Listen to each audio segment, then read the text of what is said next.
kedatangan-Mu yang kedua sudah sedemikian dekat. Itulah sebabnya Engkau bersuara kepada kami untuk mempersiapkan diri kami. Firman-Mu membuka pikiran kami. Kami mengerti akan kehendak-Mu.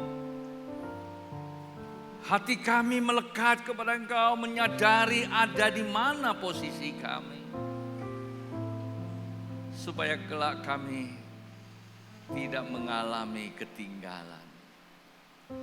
Hidup kami yang diubahkan untuk membawa perubahan kehidupan. Liwat kehidupan kami ada begitu banyak orang melihat kasih Tuhan yang mengalir di dalam kehidupan kami sehari-hari. Tuhan, terima kasih. Itulah sebabnya hamba juga berdoa buat semua yang hadir di tempat ini ya Tuhan. Ketidakmampuan hamba-Mu hanya bergantung kepada Engkau yang bersuara melalui lidah dan bibir hamba-Mu untuk membuka pikiran jemaat Tuhan yang hadir di ruangan ini. Ataupun mereka yang tidak sempat hadir bersama kami melalui streaming dimanapun mereka berada. Satu hal ketika pikiran mereka terbuka oleh suara Tuhan. Dan mereka akan mengerti kehendak Tuhan. Hati mereka tertarik oleh kuasa kasih-Mu. Dan hidup diubahkan untuk membawa sebuah perubahan. Karenanya Tuhan hamba berdoa. Manakala buat mereka yang sedang beristirahat oleh karena kelemahan fisik. Atau mereka yang dirawat di rumah sakit ada kuasa pemulihan dan kesembuhan terjadi buat mereka. Sejalan ibadah ini berlangsung dan mereka meresponi kebenaran-Mu. Demikian juga buat mereka yang saat ini sedang berpergian. Yang masih berlibur bersama keluarga. Di tempat ini hamba berdoa buat mereka. Biarlah mereka menikmati suasana liburan bersama keluarga. Dan Allah buat sesuatu di tengah kehidupan mereka. Dan bisa menjadi saksi. Nah, bagi mereka yang melayani. Atau mereka yang sedang menjalankan tugas perusahaan. Tugas pemerintah, Tuhan sertai perjalanan. Sertai setiap apa yang mereka lakukan. Dan apa yang ingin dicapai Tuhan turut bekerja. Dengan demikian hamba berdoa buat seluruh rangkaian ibadah. Baik pemusik, pemuji, dancer, usher, counselor, operator sound system, multimedia, lighting, computerized, sekolah minggu, perpelajaran, keamanan. Semua fasilitas tersedia ke dalam tangan Tuhan kau serahkan. Rengkuan ilahi terjadi. Setiap kami yang melayani maupun dilayani semua di dalam berkat Tuhan.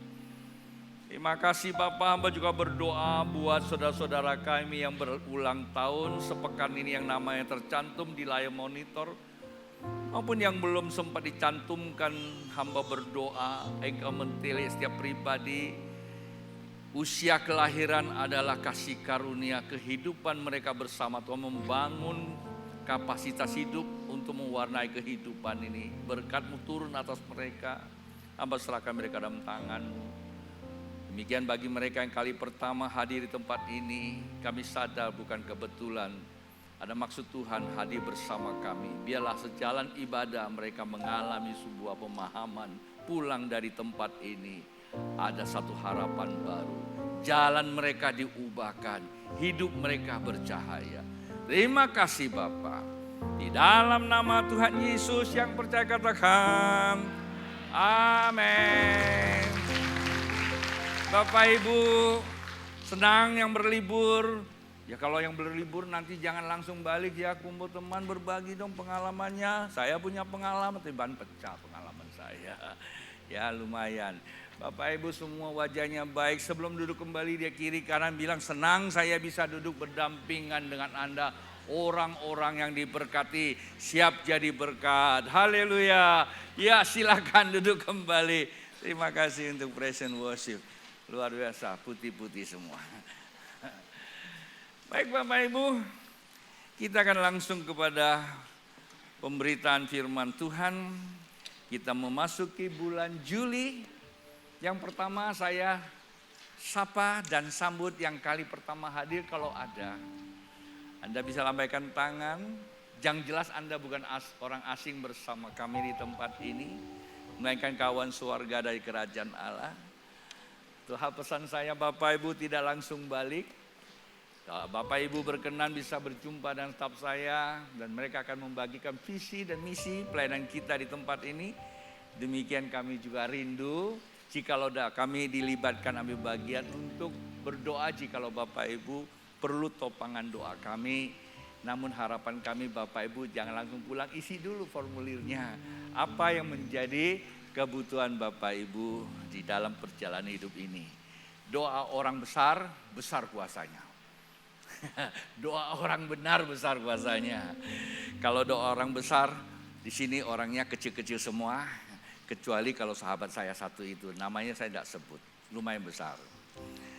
Bapak Ibu, bulan Juni ini topik yang kita akan bahas sepanjang 1 bulan untuk memasuki atau mau mengakhiri tahun 2026 pada caul yang kedua di bulan yang ketiga. Bulan yang keempat saya berbicara di tempat ini di awal minggu. Masih ingat Bapak Ibu, penting loh kalau kita ikut ibadah sebuah komunitas. Kadang-kadang kita tidak menyadari peperangan kita sebetulnya besar sekali. Kalau kita bisa istilah orang sana cek-cek manis gitu. Kita bisa duduk ya, nikmati suasana keindahan bersama. Ingat loh, ada pendoa-pendoa buat kita. Ada yang terus mengcover kita. Yang jelas kan Tuhan hadir. Ketika Tuhan hadir bisa berjumpa dengan Anda dan saya. Dan itu sebuah proses, bukan sekedar proses dia berjuang masuk ke ruang kehidupan kita. Itu terlalu sederhana. Atau dengan kekuatan nilai dunia, bukan, tetapi ia bisa berjumpa dengan kita, dia bisa merengkuh kita. Hanya saja kita tidak bisa melihat dia. Ketidakmampuan kita untuk melihat dia secara kasat mata, Bapak Ibu, bukan berarti Tuhan itu nggak ada, ya kan? Nah, proses yang dilakukan adalah salib. Saya suka begini kan, dulu ada salib di situ. Di atas kayu salib Bapak Ibu. Sehingga ia bisa berjumpa dengan Anda dan saya secara utuh manusia. Bukan hanya berjumpa Bapak Ibu. Ingat, dia memiliki resonansi yang sama secara keilahian. Jikalau Bapak Ibu bisa mengalami kelekatan. Kata kelekatan itu kerapatan. Artinya melekat. Dan akan terjadi yang namanya apa? Transfer nilai. Seringkali saya menggunakan istilah terjadi pertukaran hidup. Bapak Ibu coba periksa yang suami istrinya yang hubungannya kental. Seringkali duduk bersama, ngobrol bersama. Kalau tidur udah ngomong udah pasti. Kamu lihat wajahnya, mirip. Ya, mirip benar-benar. Apa terjadi Bapak Ibu di dalam resonansi ya, secara proses kimia tubuh kita akan terjadi namanya asimilasi ya. Asimilasi, jangan dipotong-potong bahasa saya. Ya. Dan itu yang akan mewarnai, itu namanya keluarga yang utuh. Yang kedua dan yang ketiga, Bapak Ibu, Tuhan Allah itu sifatnya adalah family, keluarga. Ada Bapa, Anak, dan Roh Kudus. Itulah sebuah hakikat yang tak dapat dipisahkan. Hanya kemampuan teologi yang banyak sektor kadang-kadang menerjemahkan dengan macam-macam doktrin. Silakan, tidak masalah. Tapi pengertian yang benar, dia tetaplah Bapa, Anak, dan Roh Kudus. Itu disebut apa? Keluarga. Boleh bilang sama samping kiri kan, Allah itu keluarga. Dan dia mau keluarganya ada di bumi. Kalau Bapak itu keluarga di bumi, ada Bapak, ada Anak, Roh Kudus, kita bingung sendiri Bapak Ibu. Ya kalau Bapak, Anak, dan Roh Kudus yang bisa kita lihat berarti terbatas, sebatas pandangan kita dong. Sebesar apa sih? Betul enggak? Kalau sebesar gunung ya segitu, yang enggak juga lah. Pasti ada batasan seirama dengan Anda dan saya. Nah kalau Tuhan Allah seperti itu, Katakanlah kita sedang menikmati persekutuan keluarga ilahi bersama Allah Bapa, Anak, ya Bapa, Anak dan Roh Kudus yang begitu indah di sini. Kasihan yang ada di pedalaman, kasihan yang ada di luar negeri sana. Oh ya enggak gitu lagi, mereka juga sama, banyak banget Allahnya. Bapak Ibu mengerti maksud saya? Nah, sesungguhnya kata keluarga Allah itu bersifat satu kata kebenaran yang tidak dapat diterjemahkan dengan kemampuan manusia. Tidak bisa diukur dengan ukuran kita. Dan itulah yang dikatakan Maha Hadir. Untuk kita dapat menikmati dan memaknai cuma satu kata. Yaitulah orang percaya. Hidup oleh apa? Iman. Jadi maksudnya apa? Maksudnya setiap daripada kita, begitu kita beriman, Anda dan saya itulah yang memanifestasikan, mengimplementasikan Tuhan di dalam hidup kita. Hubungan suami istri itulah manifestasi kerajaan Allah. Hubungan persaudaraan itulah manifestasi kerajaan Allah. Buku saya ada itu. Buku Kerajaan Allah. Hidup tanpa batas. Saya punya beberapa buku, saya tulis tentang itu Bapak Ibu. Kita duduk bersama, terkadang kita sulit untuk mencerminkan keluarga. Kenapa? Karena kita masing-masing punya kepentingan. Datang ibadah secara global besar akan terwujud manakala seperti tadi. Ayo pergi ke Komsel. Ya, itu cerminan. Artinya kita bisa berkumpul saling berbagi. Tahun 2026 Bapak Ibu. Pada saat waktu kita membuka awal tahun, Tuhan kasih saya lihat yang namanya Rut pasal yang keempat. Kembali ke Yerusalem, kembali ke rumah roti. Artinya kembali ke rumah Tuhan. Itu ingat loh Bapak Ibu. Rumah Tuhan itu adalah manifestasi kerajaan Allah. Bukankah hari-hari ini kita bisa melihat, merasakan? Hanya kita Indonesia masih aman-aman. Palingan MBG aja lah yang masih sibuk-sibuk ribut, kan betul gak? Ditambah lagi dengan ijazah yang belum selesai. Sehingga kita tidak bisa berpikir terlalu lebar, itu aja. Tambah lagi sekarang dengan matinya listrik bergantian, itu juga lebih masalah. Sehingga harusnya tamu-tamu kita yang ada urusan bisnis, urusan pertambangan, urusan macam-macam pertanian. Terpaksa dia bayar hotel satu malam bisa ada yang 5 juta. Ada yang 10 juta. Gara-gara kita yang punya duit fungsi dari rumah. Karena mati listrik. Yang saya ngomong yang ada di Hong Kong sana. Pontianak nggak ada. Dan itu yang jadi Bapak Ibu. Belum terasa terlalu banyak kan? Pernah nggak kebaca dan minimal sedikit kita intip dunia luar sana. Maksud saya di luar sana. Di Venezuela ada yang mati ribuan. Di Eropa ada yang mati ribuan. Di beberapa negara sekarang sedang masalah yang namanya energi. Artinya apa Bapak Ibu? Dengan adanya mati lampu, dengan adanya konflik sana, konflik sini, kita tidak melihat secara apa yang sedang terjadi. Tapi mari kita sikapi dengan hati kita. Kita tidak menuduh apa yang sedang terjadi, tapi kita bertanya kepada Tuhan, mengapa itu bisa terjadi? Jawabannya cuma satu. Tuhan katakan, aku sedang membereskan bumi ini.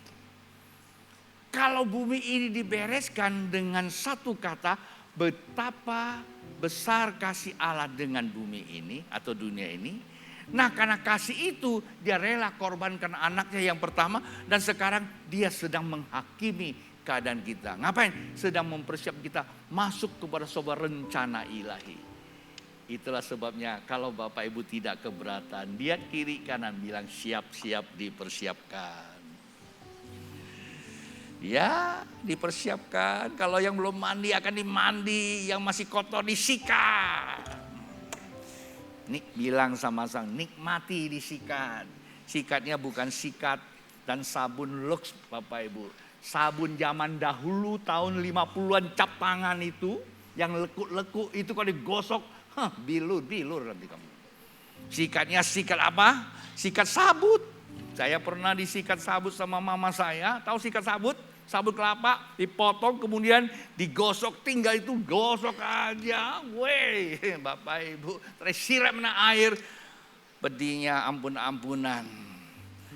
Berbilur-bilur badan ini. Tapi ada kelegaan. Tuhan lakukan yang baik buat Anda dan saya.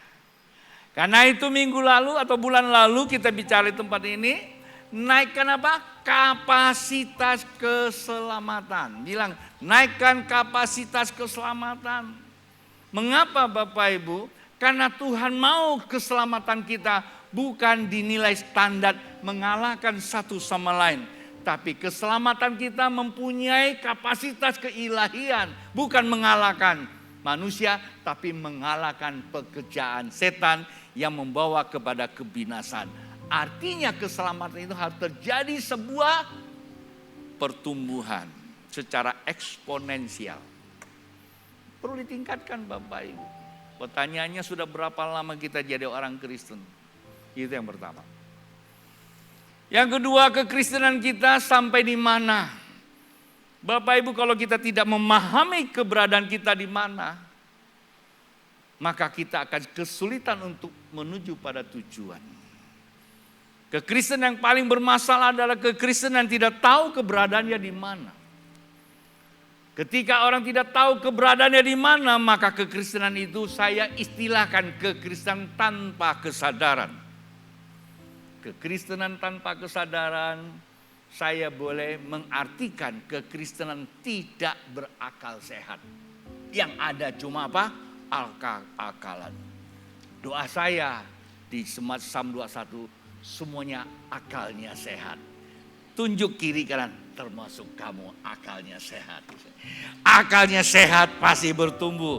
Pertumbuhannya pasti berbuah. Buahnya pasti dinikmati. Amen. Dan itulah kapasitas yang terpenting. Lalu pertanyaan berikutnya. Kapasitas dengan standar ukurannya apa? Terkadang kita puas di dalam kehidupan kita. Kita menerjemahkan kerajaan Allah di dalam bentuk kehidupan sehari-hari. Ada yang bertanya kapasitas kita ukuran apa? Kita terkadang puas dengan ukuran kalau kita sudah di atas orang lain. Kita tingkatkan kapasitas saya sebagai anak Allah, sebagai hamba Tuhan. Kalau saya bisa berkhotbah lebih baik dari Pastor Gideon.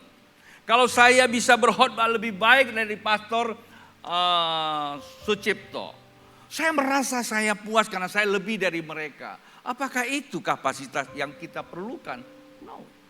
Jikalau kita menaikkan kapasitas kita mengalahkan sesama kita, sesungguhnya kita sedang masuk ke dalam sebuah kompetisi saling menjatuhkan. Dan itu bukanlah kerajaan Allah sebetulnya. Itu kekacauan dunia.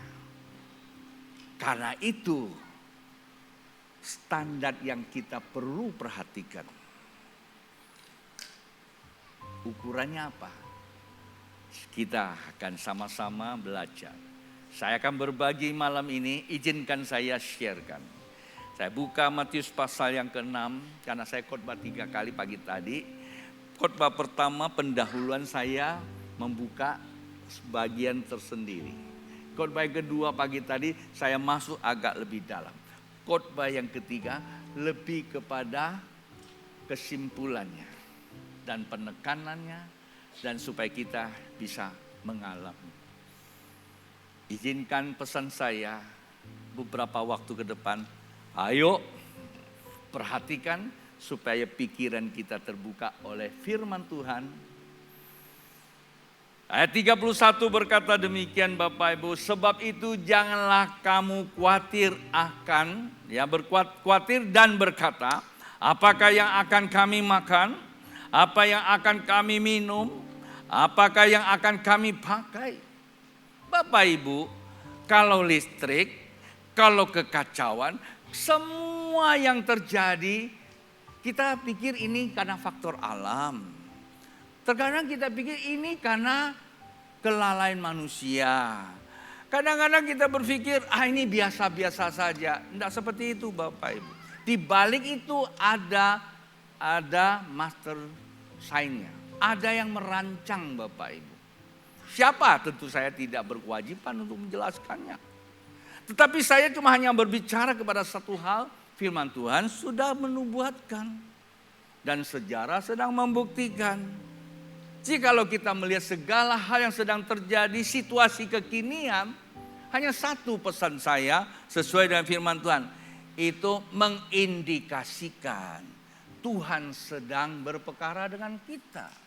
Kitab Yesaya berkata, aku akan berperkara dengan umatku karena dia kesayanganku. Kalau hari ini Bapak Ibu sedang mengalami sebuah kesulitan dalam hidupnya. Artinya apa? Artinya apa? Jikalau hari ini sebagian kita yang sedang mengalami kesulitan dalam hidupnya. Artinya apa?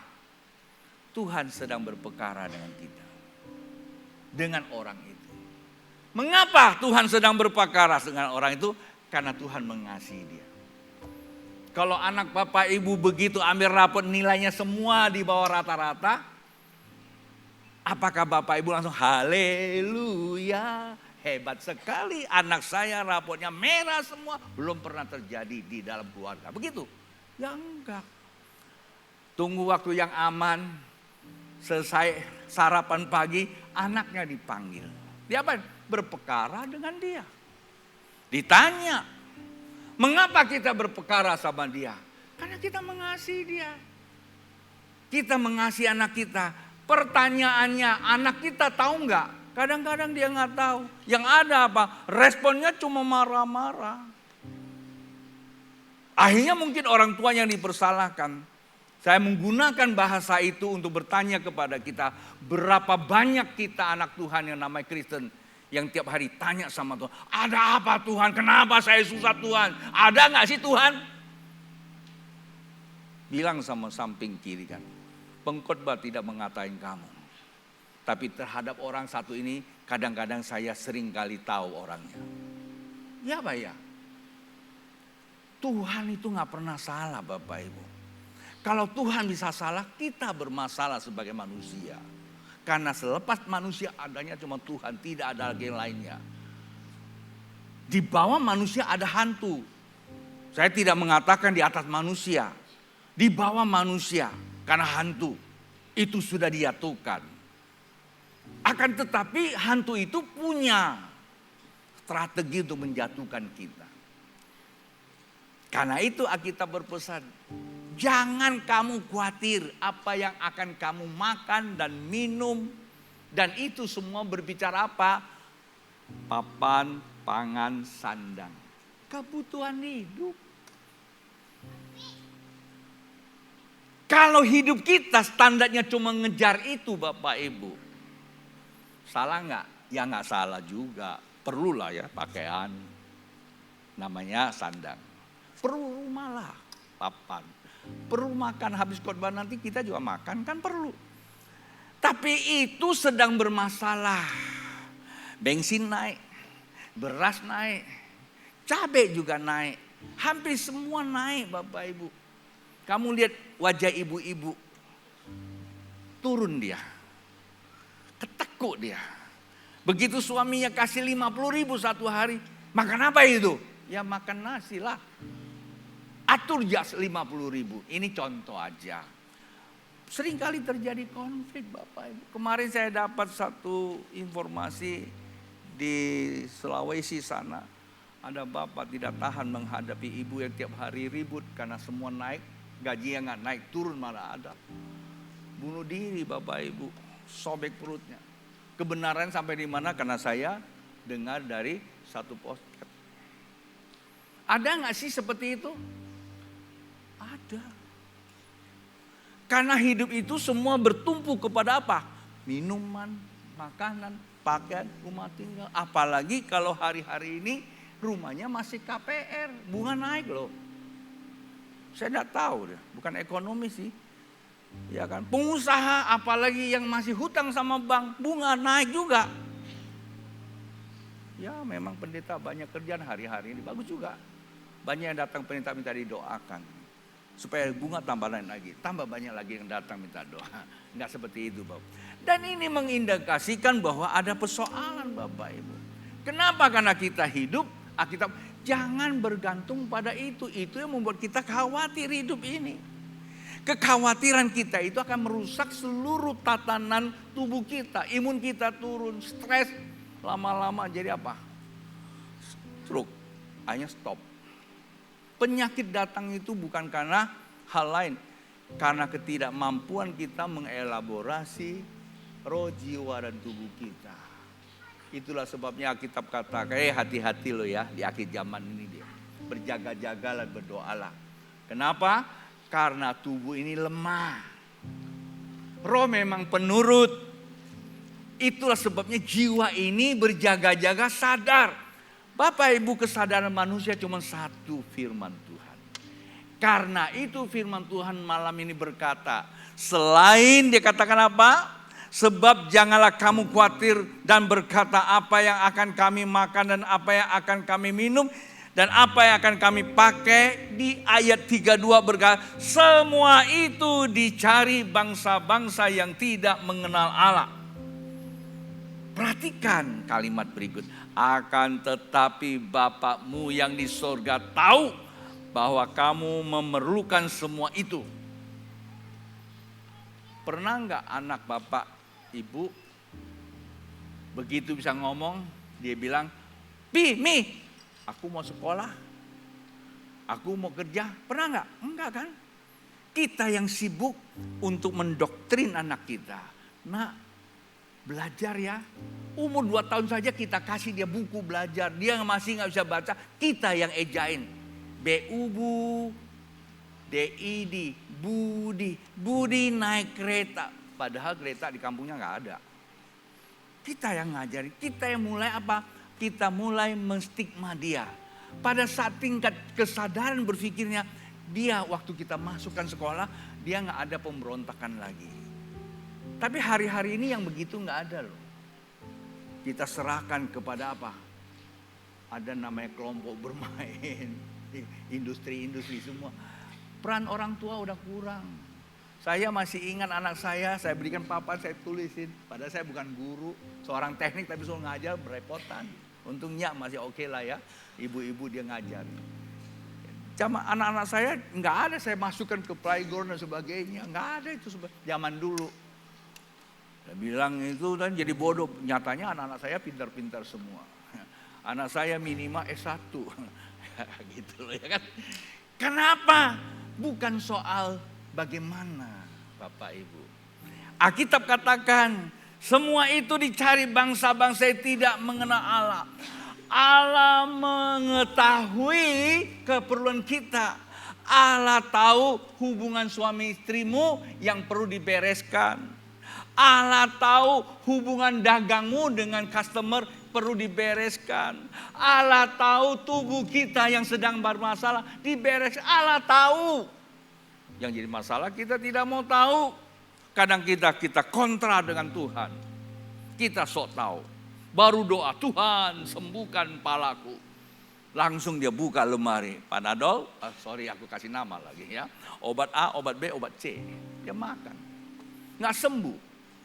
Dua-duanya kena tumpuan. Tuhan kena salah, obatnya juga kena salah. Cari pendeta. Pendeta tumpang tangan, nggak sembuh juga. Pendeta kena masalah. Ada yang begitu nggak? Nggak ada. Nggak ada yang ngaku Bapak Ibu. Itulah sebabnya kita kehilangan makna hidup. Saya akan mempertegas satu kalimat. Jikalau kita masuk ke ranah itu semua dunia cari, maka terjadi namanya kompetisi. Pertandingan. Kita semua butuh itu.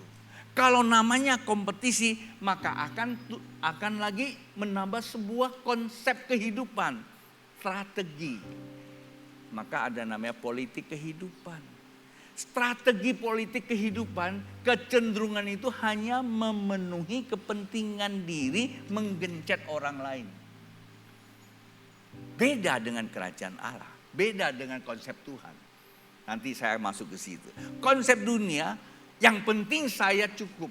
Kalau saya nggak senang, jangan ketemu saya. Maka dunia tahu juga. Dunia mulai menyelenggarakan sesuatu hanya menyentuh daging. Apa itu? Senang, nyaman, dan enak. Bapak Ibu, kalau mati lampu banyak orang banyak katanya. Saya juga nggak tahu sih. Kalau nggak ada jangan marahin saya lah ya. Anggap saya menyebar hoax lagi. Tapi saya dengar kata begitu. Ada orang ke hotel. Pertanyaannya kenapa? Kok mati lampu di rumah ke hotel saja? Apa sebab? Kan di rumah nggak nyaman, nggak ada listrik, AC nggak nyala kan? Masuk hotel kan nyaman kan? Betul nggak? Kita cari kenyamanan kan? Itu namanya daging. Salah nggak? Maaf ya, saya tidak bicara soal salah atau tidak. Ini karena saya khotbah, jadi kan itu ilustrasi. Kalau di tempat ini ada yang ke hotel, sorry, nggak apa-apa, boleh supaya hotel dapat income. Tapi saya pinjam pakai untuk ilustrasi. Itu namanya daging kita nggak nyaman. Ya Pak ya? Dalam banyak hal. Kalau daging kita tidak nyaman, maka kita cari kenyamanan. Akibatnya sekarang semua kita berkompetisi menyediakan kenyamanan. Perang toh? Betul nggak? Nah itulah namanya apa? Problematika kehidupan. Kita masuk dalam sebuah ranah yang tujuannya saling menggencet. Kita berbahagia, orang percaya Tuhan tahu keperluan kita. Bilanglah sama samping kiri, Tuhan tahu keperluan. Malam ini saya tidak tahu apa yang menjadi keperluan Anda. Malam ini saya tidak tahu apa yang menjadi pergumulan Anda. Tapi malam ini saya membawa sebuah kabar. Bapa di sorga yang kita percaya, Dia tahu. Kalau malam ini Anda datang membawa persoalan ekonomimu, Tuhan tahu cara mengatasinya. Kalau malam ini kau datang dengan masalah gaji yang belum naik cenderung turun, Tuhan tahu cara bagaimana mengatasinya. Kalau malam ini kau datang dengan persoalan hubungan suami istri, lebih banyak bertengkar daripada berdamai, Tuhan tahu caranya. Kalau malam ini kau datang, saya sudah umur di atas 30 pastor, kok belum ada yang nyentuh-nyentuh saya. Jangan kamu berusaha nyentuh yang lain. Tuhan tahu cara bagaimana mempertemukan yang terlebih baik. Lebih baik terlambat tapi tepat gunanya daripada cepat tapi serba salah. Tahu Bapak Ibu? Apa saja malam ini kalau Anda datang di sini maupun yang ada di streaming, Bapak tahu. Lalu kalau Bapak tahu bagaimana solusinya Bapak terhadap kita? Kita lompat ke ayat 33. Perhatikan. Karena Bapak tahu maka Dia langsung mengatakan sebuah tekanan. Tetapi cari dahulu kerajaan Allah dan kebenarannya. Maka semuanya itu akan ditambahkan. Termasuk jodoh enggak? Tuh ada yang bilang iya Pak. Wah, kencang ngomongnya gitu ya. Termasuk berkat enggak? Kok enggak berani aminin kencang. Termasuk kesehatan enggak? Termasuk pekerjaan enggak? Semua termasuk. Ya kalau gitu kita doa aja tutup ya. Kan gak ada masalah lagi toh. Betul gak? Tuhan sudah tambahkan Bapak Ibu. Walaupun hari ini Anda punya uang 1 T. Tapi kalau kita masuk ke dalam ranahnya Tuhan, tambah lagi 1 T. Kan begitu kira-kira ya. Boleh-boleh lah kita gunakan yang angka tertinggi T lah. Masa pakai 1 juta, kecil-kecil banget. Ya kan? 1 triliun Anda punya uang. Pastikan kalau Anda mengerti kehendak Tuhan, Tuhan bisa tambah-tambahkan. Nah syaratnya apa? Cari dahulu kerajaan Allah Bapak Ibu. Ayo bilang sama samping kiri kanannya, oh begitu ya. Cari kerajaan Allah. Mengapa Bapak Ibu? Karena Tuhan katakan pada satu hari semua akan digoncangkan. Listrik digoncangkan, minyak digoncangkan, beras digoncangkan. Bahkan juga pernikahan digoncangkan. Di beberapa negara tidak ada yang mau nikah lagi. Kontrak Bapak Ibu. Di beberapa negara tidak lagi mau nikah dengan lawan jenis. Tapi sejenis. Puji Tuhan Indonesia masih ada melarangnya. Tapi kalau di luar sana sudah dibolehkan. Bapak Ibu dengar baik-baik. Ini bukan sebuah guyonan. Tapi ini sebuah kebenaran. Tapi perhatikan baik-baik. Ya, Alkitab katakan Jikalau goncangan itu terjadi, maka Tuhan menyediakan satu kerajaan tak tergoncangkan. Pertanyaannya, kerajaan apa? Ya kerajaan Allah. Ada masalah sih sebetulnya. Kerajaan Allah di sini dikatakan di dalam Markus pasal yang keempat ayat 11. Mari Bapak Ibu, saya mesti harus kasih speednya lebih cepat karena waktu saya sedang dikejar. Markus pasal yang keempat ayat 11 berkata demikian. Jawabnya, kepadamu telah diberikan rahasia kerajaan Allah. Siapa yang dikasih tahu? Muridnya. Siapa muridnya? Anak Allah. Orang Kristen. Tentu pertanyaan saya menggunakan ayat ini pada kita. Siapa kita? Pasti kita jawab apa? Orang Kristen, ya kan? Kristen lah. Tapi Anda mesti tahu loh, kata Kristen di dalam Alkitab itu sedikit ditemukan. Tapi berawal dari kata apa? Murid. Mengapa itu murid? Orang yang telah dilahirkan kembali menjadi anak. Mereka yang dilahirkan sebagai anak Allah tidak menjadi rahasia. Tapi kalau sampai hari ini ada di antara kita yang belum ngerti tentang kerajaan Allah, jawabannya apa? Dipastikan Anda bukan anak Allah. Hanya orang Kristen agama. Ya Pak ya? Karena kita mau ngomong begini. Akibatnya kita perlu cari ke sana, cari ke sini untuk tahu kenapa. Sifatnya untuk orang yang bukan anak Allah, dia hanya tahu secara perumpamaan. Perumpamaan itu bisa iya bisa tidak loh. Kadang-kadang kita tertarik dengan khotbah yang indah-indah, tetapi belum tentu itu kebenaran. Keindahan itu baik, tetapi belum tentu benar. Tetapi kebenaran itu pasti indah dan damai membawa kemerdekaan. Itu bedanya Bapak Ibu. Itulah sebabnya Alkitab berkata demikian kepada kita. Jangan jadi orang luar yang tidak tahu. Karena sifat kerajaan itu rahasia. Jadilah anak Allah. Kenapa? Karena anak Allah dilahirkan bukan karena kemauan seorang pria. Saya pikir ini saya boleh bukakan buat Bapak Ibu. Walaupun sore ini saya hanya rangkum aja, tapi saya kayaknya punya hasrat untuk menekan lebih detail.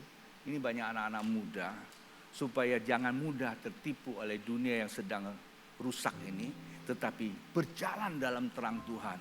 Doa saya satu, ketika Bapak Ibu nanti hidupnya bisa memancarkan nilai-nilai kerajaan Allah, dan itulah tujuan hidup, tujuan daripada sebenarnya. Kita lihat dikatakan di dalam Yohanes pasal yang 1 ayat 12. Tetapi semua orang yang menerimanya itu Yesus diberinya kuasa supaya menjadi anak-anak Allah. Dielabon, disusun balik.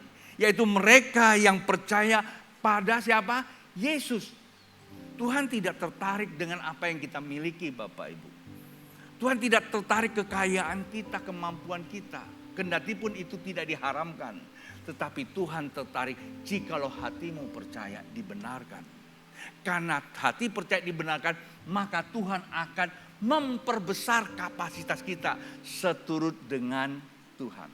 Itulah sebabnya malam ini topik kita apa? Kapasitas kerajaan Allah. Ukuran kapasitas kita bukan mengalahkan kawan kita, bukan mengalahkan orang lain. Itu bukan urusan kita. Yang terpenting naikkanlah, tingkatlah kapasitas kita berkesesuaian dengan kerajaan Allah. Bagaimana nilainya? Tunggu sabar, saya sedang jelaskan buat Bapak Ibu. Harapan saya cuma satu. Dengan semangat, dengan kerinduan, dengan urapan saya sedang mengajar. Jikalau Bapak Ibu bisa buka pikiran dan mengerti dan imannya tumbuh, maka disitulah engkau akan mengalami sebuah perubahan hidup. Perubahan itulah yang akan menjadi agen Tuhan membawa perubahan kehidupan. Kita teruskan.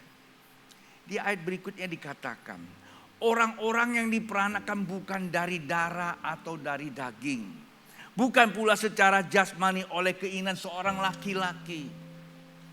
Kendati pun memang kita lahir akibat seorang laki-laki. Tapi kata Alkitab, lahir kembali sebagai anak Allah bukan karena akibat dari seorang laki-laki. Tapi karena apa? Karena Tuhan Allah. Kita menjadi Kristen.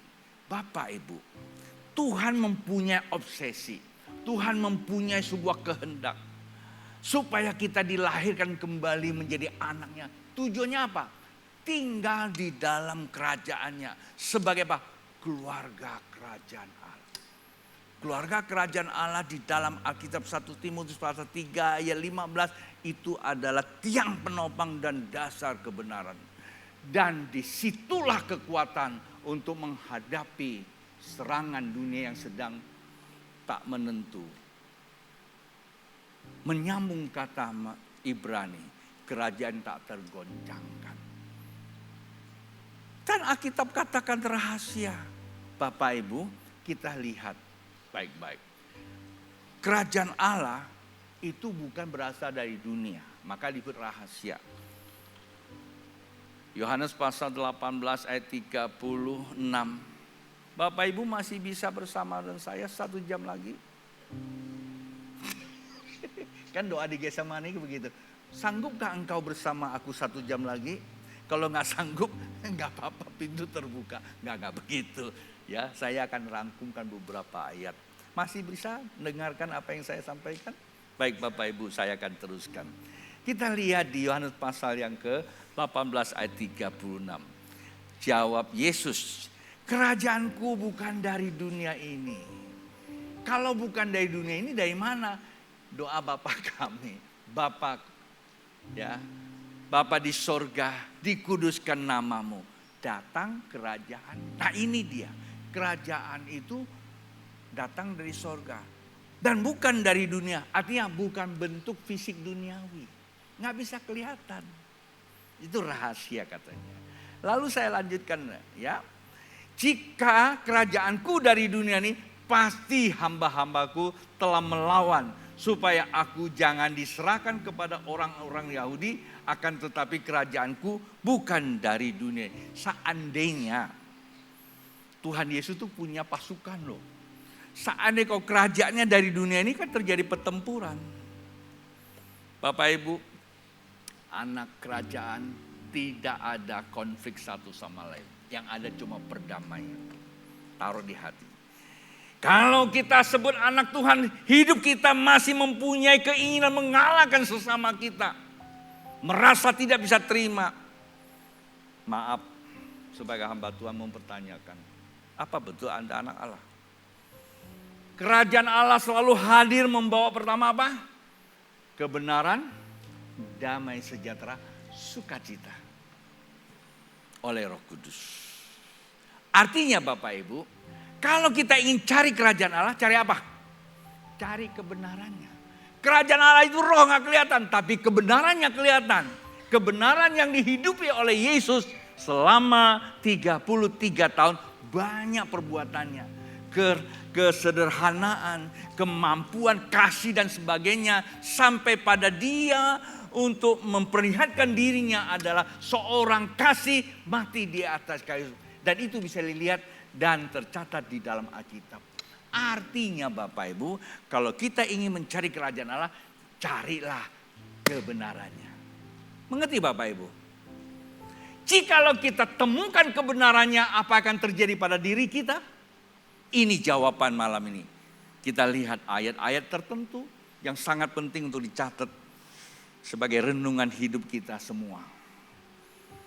Yohanes pasal 17 ayat 17 berkata, perhatikan Bapak Ibu. Kuduskanlah mereka dalam apa? Kebenaranmu. Mengapa berkata demikian? Firman-Mu adalah kebenaran. Bapak Ibu, kita diminta untuk mencari kebenaran Allah. Kebenaran Allah itu adalah firman Allah. Firman Allah. Firman Allah. Apa itu firman? Allah sedang memanggil kita. Itulah sebabnya Bapak Ibu, kalau kita menghadapi situasi yang tidak nyaman, kita tidak mencari sana cari sini. Anda mau buka YouTube cari sana cari sini, itu hak Anda. Tapi mari diam diri, buka Alkitab. Baca itu Alkitab, isinya adalah kebenaran. Alkitab katakan, ini yang membuat Yusuf Roni bertobat dengan penuh keyakinan akan Injil. Sebab Injil adalah kekuatan Allah. Di dalamnya nyata kebenaran. yang bertolak dari iman memimpin kepada iman. Roma 1 ayat 16-17. Bapak Ibu, dan itu sangat penting sekali. Kalau kita membaca Alkitab, isinya adalah kebenaran. Ini Injil, isinya kebenaran. Dan kebenaran itu adalah di dalam kebenaran ada roh yang sedang memanggil kita. Maka saya katakan kepada kita semua, jikalau kita baca Alkitab tidak disentuh hati kita, saya tidak ngerti kita sedang baca apa. Karena Alkitab katakan waktu kita membaca kebenaran, firman itu sedang memanggil kita. Bapak Ibu, pernah baca surat cinta? Surat cinta cuma zaman sekarang kurang kali ya. WA cinta kali ya. Saya dulu pernah jatuh cinta dengan seorang gadis kampung, mantan pacar saya. Di kampung sana, saya lagi pergi ke situ, saya lihat ada foto bagus, saya minta fotonya, dia nggak mau kasih. Saya ngotot, ayo dikasih foto. Lalu saya tulis surat. Saya bilang saya suka sama dia. Dia balas saya satu surat. Suratnya kertasnya sih besar. Lipatnya bagus lagi, kupu-kupu. Sampai engtai. Saya di Jakarta, saya baca surat itu. Ini terjadi 46 tahun yang lalu. 48 tahun yang lalu. Ya, nikah saya udah 46. Itu surat saya sudah baca, saya taruh di sini. Adik saya bilang, "Kok, lu ngapain lu? Baca. Baca mah dibuka. Kok tahu sih? Udah dibaca, tapi sekarang taruh di sini." Itu baru surat cinta, Bapak Ibu. Mengapa? Karena kita mempunyai ketertarikan dengan orang tersebut. Mantan pacar saya, sekarang jadi istri saya. Nah, kalau kita memang jatuh cinta sama Tuhan, begitu kita baca nih, suara Tuhan itu terus memanggil kita. Yang pertama. Yang kedua, Bapak kalau memanggil kita, dia tidak akan pernah diam. Coba Bapak Ibu, ya kalau punya anak, kalau waktu anaknya masih sekolah, pulang dari sekolah panas-panas, terus kamu ada di kamar lagi baca-baca, terus anak kamu masuk bilang apa? Nana, diam dulu di luar ya, nanti mandi ya, baru ngobrol sama papa atau mama. Betul gak? Kita gak mau dia langsung bau matahari, bau macam-macam masuk terus nonton. Gak mau kan? Kita mau dia bereskan diri dulu. Itulah orang yang benar, normal. Artinya yang kedua, Bapak ingin menguduskan kita. Supaya diri kita itu menjadi kenyamanan dia. Kita bisa menerima kedamaiannya. Mengapa kita tidak bisa berubah seperti dia? Kita kurang mengerti kehendak dia. Kita datang nyelonong aja. Bapak Ibu, jikalau anakmu datang kepada kamu, terus saja minta, kesal gak sih? Pak, belajar susah, teman gua bawel, uang jajan saya kurang, guru saya galak. Pusing gak dengarinya? Pusing. Coba kalau anaknya datang, papa mama ganteng deh hari ini. Walaupun nanti ujung-ujungnya dia minta sesuatu, kita gak marah loh, senang. Anak-anak kalau datang dengan sopan, dengan baik, bahagia gak orang tua? Bahagia. Pulang dari sekolah, pulang luar dia panggil, "Pama, shalom." Kan enak. Mau keluar papa, shalom. Coba kalau pulang tidak tahu, pergi juga tidak minta izin. Dia ngomong apa? Itu anak kurang ajar banget. Yang kurang ajar siapa? Bapaknya yang kurang ajarin. Betul gak? Tapi kita lihat, Yesus begitu memanggil langsung dia membereskan kita seturut dengan keinginan dia. Dia ingin memeluk kita seperti apa? Bapak terhadap anak yang terhilang. Dia gak suruh kamu mandi dulu, enggak. Langsung dia peluk Bapak Ibu. Saya kadang-kadang memikirkan tentang Tuhan. Saya bilang, siapakah aku ini Tuhan? Jadi biji matamu. Saya merasakan siapa kita ini. Dia memeluk, dia membersihkan kita. Dan yang ketiga Bapak Ibu. Ketika dia membersihkan kita, dia akan mengutus kita menjalankan panggilan hidup. Itu mandat ilahi. 3 catatan penting Bapak Ibu. Sebagaimana yang dialami oleh Musa. pemusik, pemuji berkata, saya coba mengkronologiskan kembali mengapa Tuhan suruh kita cari kerajaan Allah. Yang pertama, Allah menciptakan manusia serupa dengan Dia. Tujuan hidup manusia adalah hadirkan kerajaan Allah. Kehidupan manusia itu adalah ibadah. Namun manusia menolak taat menjalankan kebenaran. Hilanglah kerajaan. Bukan Allah yang hilang, tapi manusia yang hilang. Perjalanan manusia di dalam kegelapan bahkan sampai kepada mati yang kekal. Tapi Tuhan datang melalui seorang manusia bernama Abraham. Tuhan menjanjikan tentang kerajaan Allah kepada Abraham.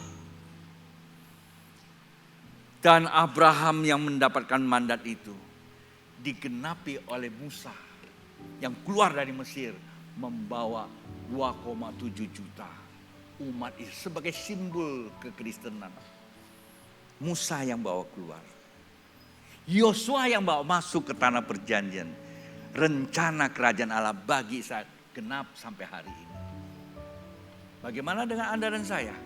Kristuslah anak sulung. Dia menyerahkan diri kepada Anda dan saya. Melahirkan kembali kita sebagai anak. Terjadi pertukaran. Posisi Yesus sebagai anak seperti Esau. Diambil sama Yakub. Itulah Anda dan saya. Sehingga kita bisa memanggil ya Aba, ya Bapa. Mewarisi perjanjian. Oleh Yesus kita menerima perjanjian Allah kepada Abraham. Maka kata Yesus, carilah dahulu. Apa itu dicari? Kebenaran. Sebab pada saat waktu Abraham datang kepada Bapa di sorga. Nanti keturunanmu bagaikan bintang di langit. Abraham, ya Tuhan. Karena aku telah terjadi mengalami pertukaran hidup. Dengan kepercayaan Abraham, dia dibenarkan. Kasih dan keadilan. Oleh sebab itu Bapak Ibu, yang kita cari adalah kebenaran itu. Musa adalah orang yang bertemu dengan kerajaan Allah. Pertama dia berjumpa dengan Tuhan di padang gurun, api menyala. Tuhan memanggil dia dengan cara seperti itu Bapak Ibu. Musa yang ada seorang pengusaha di saat itu, dia berbalik datang ke sana. Tuhan katakan tanggalkan kasut, dikuduskan Bapak Ibu. Dan Tuhan katakan, siapa yang membuat lidahmu? Kata Musa, engkau Tuhan, pergi bawa bangsaku keluar dari Mesir. Jadi Bapak Ibu, kalau hari ini kita tidak sanggup, artinya kita tidak mengenal kebenaran. Musa sebagai simbol, ia dipanggil, dikuduskan, dan diutus. Kristus mengatakan cari kerajaan Allah. Begitu kita temukan kebenaran, firman Allah memanggil kita. Itulah mandat ilahi. Yang kedua, dia sedang menguduskan kita. Dunia membuat kita asik menikmati keduniaan. Jikalau kita masih terikat dengan pornografi. Tadi pagi ada yang datang nanya, boleh gak simpan buku pornografi? Untung gak ada yang jawab. Lalu dia pergi itu anak. Jikalau ada orang yang masih terikat dengan namanya pornografi, seks bebas, masturbasi, onani, lesbian. Saya ngomong di sini Bapak Ibu. Mungkin ada yang tersinggung kalau dia sedang asik di situ. Ketersinggungan tidak akan menolong Anda. Tapi justru Anda akan merusak masa depanmu. Tiap pribadi punya tanggung jawab generasi berikutnya. Jika kita masih bebas dengan berbagai macam kebohongan. Kita masih suka menipu dan bohong. Melakukan pekerjaan yang haram. Memang ada keuntungan Bapak Ibu. Dan Alkitab katakan menyenangkan tapi tidak punya kekuatan. Tuhan tidak tertarik dengan apa yang kita punya. Tuhan tertarik dengan hati kita. Jikalau punya kebenaran. Maka kebenaran itulah yang akan memperkuat kita. Manakala penghakiman akhir datang. Kita tetap kuat. Tak tergoncangkan. Dari orang-orang demikian. Kata Alkitab sedikit. Iya, keluar dari Mesir aja tinggal 2 orang.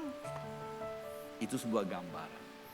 Nanti juga sedikit yang diselamatkan. Tuhan pernah kasih saya, lihat, sedikit juga. Saya pernah tanya, Tuhan, ini berita begitu kencar, kapan kamu datang?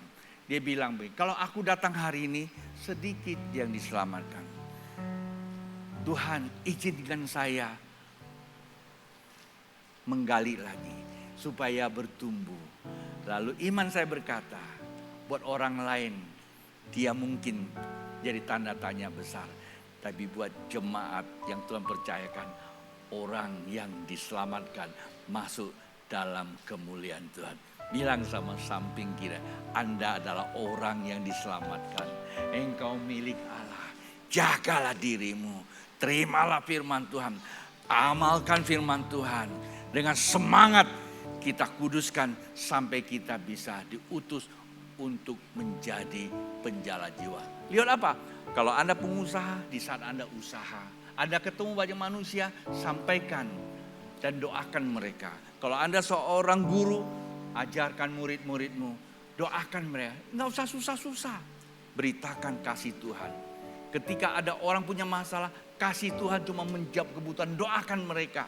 Kalau tiap hari kita lakukan ini Bapak Ibu, kita melihat kota kita jadi kota yang makmur, kota yang diberkati. Di mana ada orang yang percaya Tuhan, di situ ada. Di mana ada orang benar, di situ akan terjadi kemakmuran dan kekuatan dan pertahanan.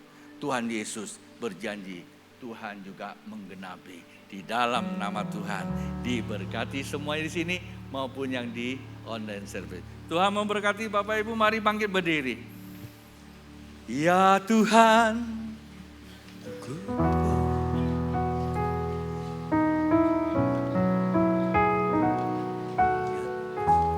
ya Tuhan, ku percaya,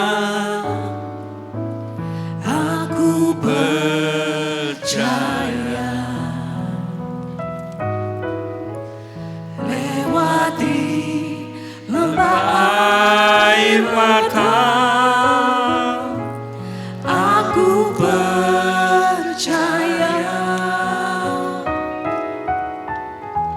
firman-Mu ya dan amin, aku percaya,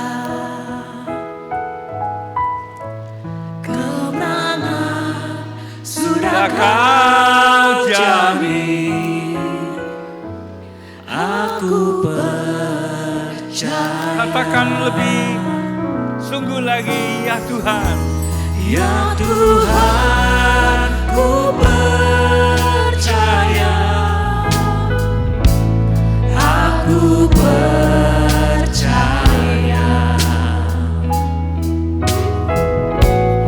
lewati lembah air mata,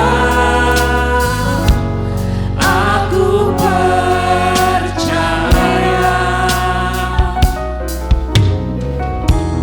firman-Mu ya dan amin, aku percaya,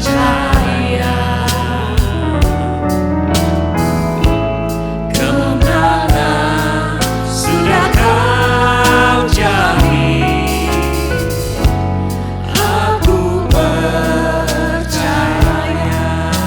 Sekali lagi katakan Bapak Ibu, mari tanganmu terangkat. Ya Tuhan, ku Yang di rumah, yang ada di ini. Ada yang sedang istirahat atau sedang dirawat di rumah sakit. lewati Saat ini adalah saatnya Tuhan sedang berperkara dengan kita. Apapun yang sedang kita jalani dalam kehidupan ini, kenajisan-kenajisan yang kita sendiri tahu, sadarilah bahwa itu adalah kebencian. Kalau memang Tuhan sedang memanggil kita, Dia menjadikan kita anak, Dia memeluk kita, Dia mengasihi kita, dan lebih daripada itu, Dia sedang menyucikan kita, Dia sedang membebaskan kita dari keterikatan-keterikatan, Baik keterikatan tadi yang saya katakan, hal-hal yang najis yang sedang bebaskan kita, dia akan menampilkan kita serupa dengan dia. Dia akan utus kita di tengah kehidupan kita. Sebagai pengusaha kita bisa menjadi cerminan. Sebagai seorang suami kita bisa menjadi seorang suami. Sebagai seorang istri bisa menjadi seorang istri. Dan bisa jadi berkat buat anak-anak, buat tetangga, buat keluarga. Apa saja Bapak Ibu, Tuhan sedang mempersiapkan kita untuk menjadi miliknya. Oh haleluya. Rabasakatakara ya Rab. Korea rabasakatakara ya rabasekataka. Korea rabasakatakara ya rabasekataka ya. Oh rabasakatakara ya rabasekataka. Haleluya. Kemenangan sudah kau jamin. Aku percaya. Musik mainkan pujian ini. Bapak Ibu, kedua tangan terangkat jika engkau memang butuhkan pertolongan Tuhan malam ini. Pengkhotbah hanya menyampaikan isi hati Tuhan. Roh Kudus yang akan menjamah, menolongmu, membuka pikiranmu untuk bahwa kamu mengerti, sehingga hati kamu tertarik dengan dia. Ketertarikan terjadi impartasi ilahi, pertukaran nilai, hidupmu diubahkan. Sehingga kemanapun kita pergi, kita akan membawa perubahan, ada kedamaian. Kita tidak punya obsesi untuk cari sebagai seorang yang menang karena perjuangan. Kita menang karena Tuhan sudah memenangkan semua pertempuran. Kekalahan kita, penyerahan kita, bukan kita kalah tapi kita justru malah sebaliknya menang. Bapak Ibu, hari ini izinkan saya berdoa.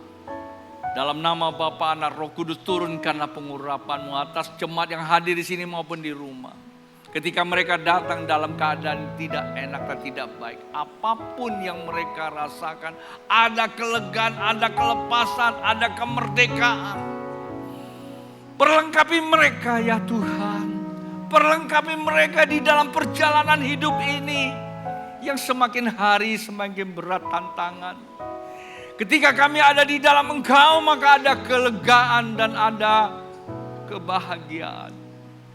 Para pengusaha mereka mendapatkan terobosan-terobosan baru.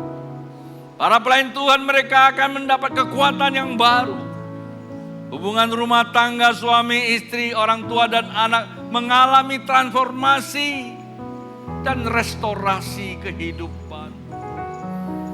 Dan yang sakit ada kesembuhan terjadi, segala kutuk sakit penyakit telah dipatahkan. Segala kelemahan-kelemahan dikuatkan, kesedihan dihiburkan. Buat yang datang di tempat ini malam ini, yang saat ini sedang bergumul soal sekolah kelanjutan, baik itu masuk di perguruan tinggi maupun kelanjutan sekolah. Ketika masalah keuangan, masalah kesulitan apapun, saat ini ketika hatimu tertarik kepada kebenaran, maka ada jawaban, ada terobosan. Bapak mau berdoa buat yang hadir maupun di rumah. Di dalam nama Tuhan Yesus, meteraikan semuanya Bapak.